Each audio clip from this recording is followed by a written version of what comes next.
Hello everyone, welcome to my channel. Today I'm going to discuss an important topic, that is fetal circulation. So, in fetal circulation, the placenta acts as a site of oxygenation. In our bodies, the lungs acts as site of oxygenation, but in fetus, the placenta acts as a site of oxygenation. So now one more thing, like in this, the oxygenated blood is carried by veins, but that is different. That is different in our body where arteries carries the oxygenated blood. So yeah, these two are differences. Now, see the placenta. It's a site of oxygenation. So from the placenta, blood flows to the umbilical vein where 80% of saturated oxygen is present. Like yeah, 80% of blood is saturated with oxygen. Okay, from now umbilical vein, then blood flows through ductus venosus and the liver. In ductus venosus, maximum amount of flows, and in the liver, only 8 to 10% of blood flows to the liver, and it is via portal sinuses. So from umbilical vein, blood flows through ductus venosus and liver, and to ductus venosus, maximum amount of blood flows, and to this only 8 to 10% of blood flows via portal sinuses. Okay. Now from the ductus venosus and the liver, blood flows to the inferior vena cava.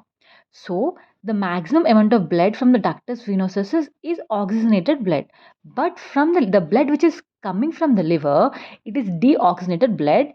And not only from the liver, blood also comes from the lower limbs plus liver.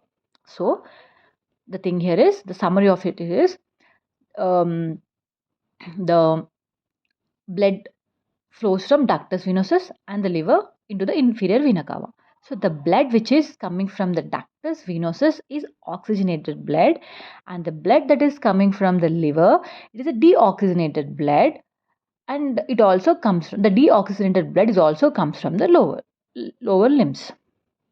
Okay, now the blood is in the inferior vena cava or vena cava.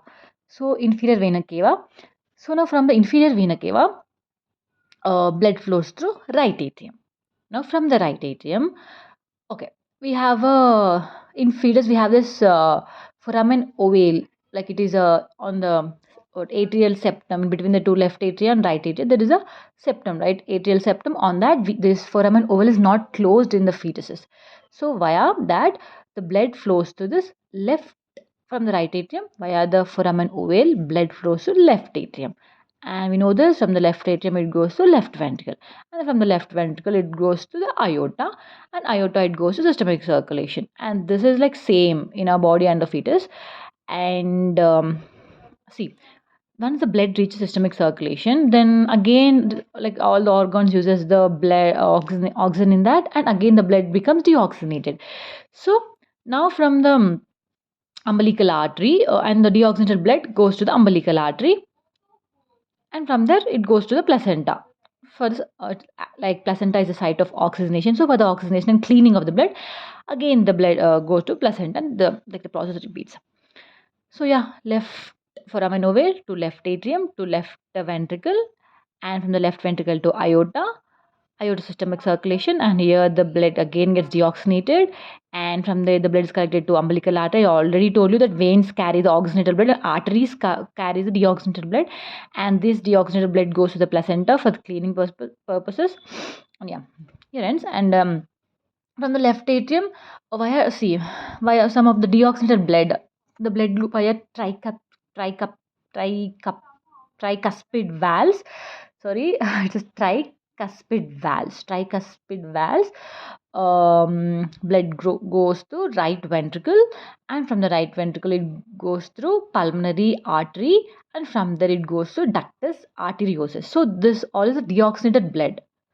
So the same, the arteries carries the deoxygenated blood. So from the deoxygenated blood, from the ductus arteriosus, the deoxygenated blood goes to the aorta. So yeah, this is what it is. Thank you for listening, guys.